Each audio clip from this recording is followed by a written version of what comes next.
আসসালামু আলাইকুম। পাশকুড়ি ম্যানেজমেন্ট অ্যান্টিবায়োটিকে তোমাদের সকলকে স্বাগতম। তোমাদের সাথে আছি আমি সাইফ। আজকে আমরা পড়ব ব্যবসা সংগঠনের ব্যবস্থাপনার দ্বিতীয় পত্রের 3 নম্বর অধ্যায় পরিকল্পনা। তো চলো দেরি না করে আমাদের পড়াশোনা শুরু করে দিই। পরিকল্পনা বলতে আমরা কি বুঝি? পরিকল্পনা হচ্ছে আমরা কোনো একটা কাজ করব, একটা আলটিমেট গোলে পৌঁছাতে চাই, সেটা আমরা কি উপায় করব, কোন স্টেপের পর কোন স্টেপ করব, কত সময়ের মধ্যে করব, এই সবগুলো যখন আমরা ডিটেল করে রাখি, একটা চার্ট করি, সেটা হচ্ছে আমাদের পরিকল্পনা। তো চলো আমাদের অ্যান্টিবায়োটিক্সে আমাদের এই অধ্যায় থেকে কি কোশ্চেন আসে, কিভাবে আসে আমরা দেখি। পরিকল্পনা হলো ভবিষ্যৎ কাজের আগাম নীল নকশা বা সিদ্ধান্ত। দেখো, আগাম নীল নকশা, ভবিষ্যতে কোনো কাজ করব, কিভাবে করব, সেটা আমরা আগাম একটা নকশা করে রাখি। সেই জন্য আমাদের পরিকল্পনা হচ্ছে ভবিষ্যৎ কাজের আগাম নীল নকশা। তাহলে আমাদের কোশ্চেন যদি আসে ভবিষ্যৎ কাজের আগাম নীল নকশা বলতে কোনটাকে বোঝায়, উত্তর কি? পরিকল্পনা। এবার দেখো, পরিকল্পনাকে বলা হয় ব্যবস্থাপনার ভবিষ্যৎ দর্পণ বা দর্পণ। অর্থাৎ আয়নায় বা দর্পণে তো আমরা নিজেদের মুখ দেখি, সিমিলারলি একটা ব্যবস্থাপনার পরিকল্পনায় আমরা কোন কাজ কিভাবে করব, কোনটার পর করবো, এই সবগুলো থাকে। এ কারণে বলা হয় যে ব্যবস্থাপনার ভবিষ্যৎ দর্পণ বা দর্পণ হচ্ছে পরিকল্পনা। এবার দেখি আমাদের পরিকল্পনার ভিত্তি কি। পরিকল্পনার প্রধান ভিত্তি হচ্ছে উদ্দেশ্য বা লক্ষ্য। আমরা কোনো একটা আলটিমেট গোলের জন্য, অর্থাৎ একটা প্রজেক্ট যদি আমাদের হাতে নেই, সেই প্রজেক্টের আলটিমেট গোলে পৌঁছানোর জন্য আমরা তো পরিকল্পনাগুলো সাজিয়ে থাকি। তাহলে আমাদের পরিকল্পনার আলটিমেট গোল বা উদ্দেশ্য কি? আমাদের সেই লক্ষ্য বা উদ্দেশ্য। সো পরিকল্পনার প্রধান ভিত্তি কি? লক্ষ্য বা উদ্দেশ্য। আমাদের প্রশ্ন যদি আসে যে পরিকল্পনার প্রধান ভিত্তি কোনটা, উত্তর কি হবে ভাইয়া? উত্তর হবে উদ্দেশ্য বা লক্ষ্য। দেখো, লক্ষ্য অর্জনের জন্য সুনির্দিষ্ট সময়কে সংখ্যায় প্রকাশ করা হয় বাজেট। আচ্ছা, আমাদের যে উদ্দেশ্য বা লক্ষ্য, সেটাকে যদি আমরা সংখ্যা আকারে প্রকাশ করি, মনে করো আমরা একটা কাজ করব, সেই কাজটা করতে আমাদের মনে করো 2 বছর সময় লাগবে, আর আমাদের আনুমানিক ব্যয় ধরো 5 লক্ষ টাকা। তাহলে আমরা যে সংখ্যায় প্রকাশ করলাম যে আমাদের পরিকল্পনাটাকে, যে আমাদের এই কাজটা করতে 2 বছর সময় লাগতে পারে, অথবা আমাদের এই কাজটার জন্য আমাদের 5 লক্ষ টাকা ব্যয় হতে পারে, আমরা যে সংখ্যায় প্রকাশ করলাম এটাই হচ্ছে আমার বাজেট। তাহলে পরিকল্পনার সংখ্যাত্মক প্রকাশ কি? বাজেট। আমাদের প্রশ্ন যদি আসে পরিকল্পনার সংখ্যাত্মক প্রকাশকে কি বলা হয়, অর্থাৎ আমরা সংখ্যায় প্রকাশ করলাম 2 বছর অথবা 5 লক্ষ টাকা, এটা হচ্ছে বাজেট। একার্থক পরিকল্পনা, আমরা পরিকল্পনার প্রকারভেদগুলো একটু দেখি। একার্থক বলতে কি বোঝায়? একার্থক, এক অর্থক, অর্থাৎ একবারই কোনো পরিকল্পনা করা হয়, যে পরিকল্পনা কোনো একটা কাজের জন্যই করা হয় এবং এটা ফিউচারে অন্য কোনো কাজের জন্য ব্যবহার করা যায় না, সেটা হচ্ছে আমাদের একার্থক পরিকল্পনা। কেবল একটি নির্দিষ্ট কাজের জন্য একবার তৈরি করা হয়। যেমন ধরো আমাদের পদ্মা সেতু তৈরি করা আছে, এটা তো একবারই তৈরি করা, সেটা তো আর বারবার তৈরি করা হবে না। অথবা আমাদের মেট্রো রেল যে MRT6 লাইন করা হয়েছে, এটা তো MRT6 লাইন একবারই করা হয়েছে, এর পরবর্তী হয়তো অন্য লাইন আসবে, মনে করো MRT7 বা 10, যেটাই আসুক। সো একবারই যে পরিকল্পনা করা হয় একটা কাজের জন্য, সেটা হচ্ছে আমাদের একার্থক পরিকল্পনা। যেমন মনে করো আমাদের পদ্মা সেতু। সো আমাদের পদ্মা সেতুর যে আমরা পরিকল্পনাটা করেছিলাম, সেটা কোন ধরনের পরিকল্পনা? আমাদের প্রশ্ন যদি আসে যে পদ্মা সেতু নির্মাণ এটি কোন পরিকল্পনার অন্তর্ভুক্ত, আমাদের উত্তর কি হবে? আমাদের উত্তর হবে হচ্ছে একার্থক পরিকল্পনা।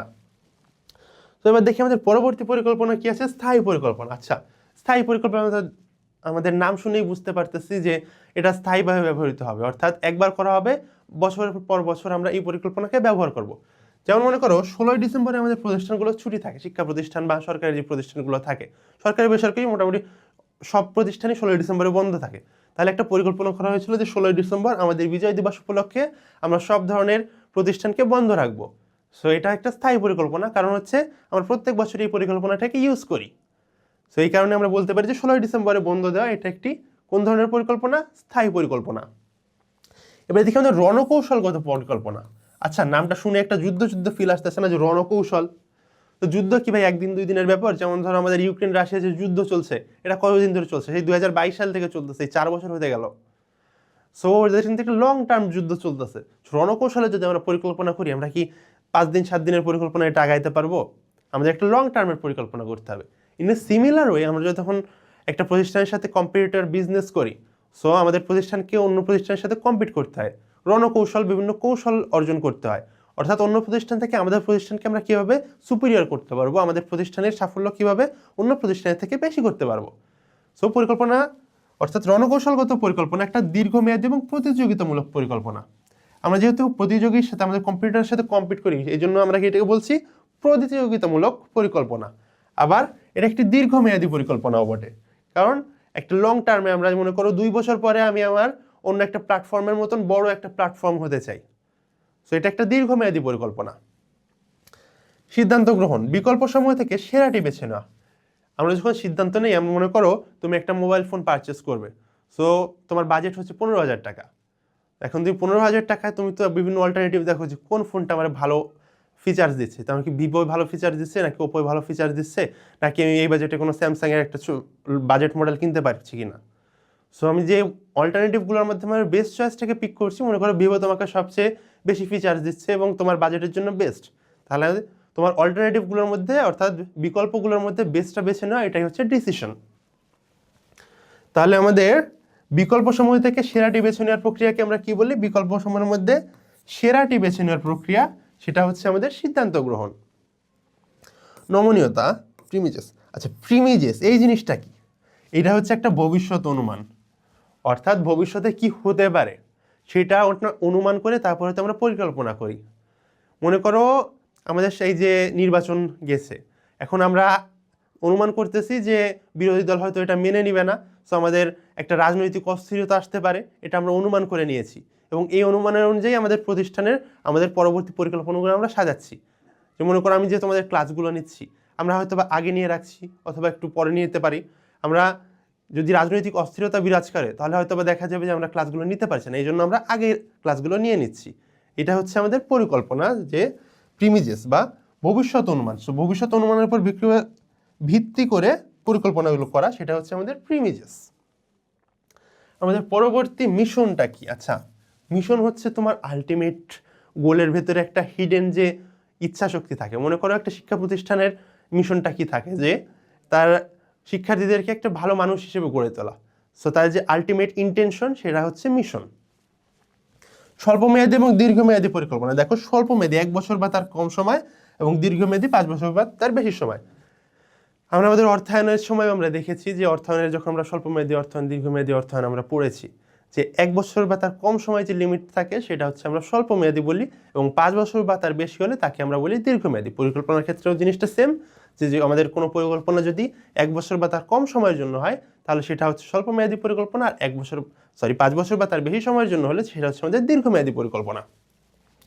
সিদ্ধান্ত গ্রহণে বিকল্প অনুসন্ধান একটি গুরুত্বপূর্ণ ধাপ। মনে করো তুমি একটা ফোন কিনতেছো, তুমি তো জাস্ট দোকানে গিয়ে একটা দেখলে পছন্দ হলে নিয়ে নিলে, এমন তো করবে না। তুমি তো আগে বিকল্পগুলোকে অ্যানালাইসিস করবে যে কোন ফোনটা তোমার জন্য বেস্ট। সো বিকল্প অনুসন্ধান, যে তোমার হাতে মনে করো ভিভো, ওপো, স্যামসাং অনেক ধরনের ব্র্যান্ডের ফোন আছে, বিকল্পগুলো তুমি দেখেছো, এবার তুমি এগুলো অ্যানালাইসিস করে তোমার বেস্ট ডিসিশনটা নিবে। পরিকল্পনা ব্যবস্থাপনার অন্যান্য কার্যবলীর পথ প্রদর্শক। তাহলে আমাদের যদি প্রশ্নে আসে ব্যবস্থাপনার অন্যান্য কার্যবলীর পথ প্রদর্শক কে, উত্তর কি? পরিকল্পনা। কারণ পরিকল্পনা হচ্ছে একটা ডিটেইল লিস্ট, যেখানে আমাদের লেখা থাকে যে কোন কাজ কিভাবে করতে হবে, ভবিষ্যতে কোন কাজকে আমরা কিভাবে সম্পন্ন করব।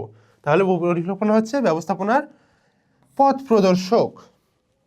আমাদের দেখি পদ্ধতি এবং কৌশল। পদ্ধতি কি? কোনো কাজ কিভাবে করব। সো স্টেপ বাই স্টেপ যে ডিটেল থাকে সেটাই হচ্ছে আমাদের পদ্ধতি, অর্থাৎ ধাপে ধাপে সম্পন্ন করার প্রক্রিয়া। আর কৌশল কি? প্রতিযোগিতা মোকাবেলায় গৃহীত তাৎক্ষণিক ব্যবস্থা। এখন মনে করো এমন কোনো একটা সিচুয়েশন অ্যারাইজ করছে যে আমার প্রতিযোগী আমার থেকে আগে এগিয়ে যাচ্ছে। মনে করো আমি যদি আমার কোর্সটা আগে লঞ্চ করতে পারি তাহলে তো তোমাদের কাছে আগে পৌঁছাবে, কিন্তু আমার প্রতিযোগী যদি আমার কোর্সটা আগে লঞ্চ করে দেয় তাহলে তো তোমরা হয়তো বা তার কোর্স কিনে ফেলেছো, তো তখন তো আমার কোর্সটা সেল হবে না। তো বিষয়টা ঠিক এমনই, যে প্রতিযোগিতার মোকাবিলায় গৃহীত তাৎক্ষণিক ব্যবস্থা। মনে করো আগামী 10 দিন পর আমার প্রতিযোগী একটা কোর্স ছাড়বে অনলাইন প্ল্যাটফর্মে। সো আমি এখন সিদ্ধান্ত নিলাম যে 10 দিন না, আমি তার 5 দিন আগেই আমি আমার কোর্সটা লঞ্চ করব। সেই যে তাৎক্ষণিক যে আমরা ডিসিশনগুলো নিচ্ছি, এটাই হচ্ছে আমার কৌশল বা ট্যাকটিক্স, যেটা আমার প্রতিযোগীর থেকে আমাকে ইউনিক করে আমাকে এগিয়ে রাখে।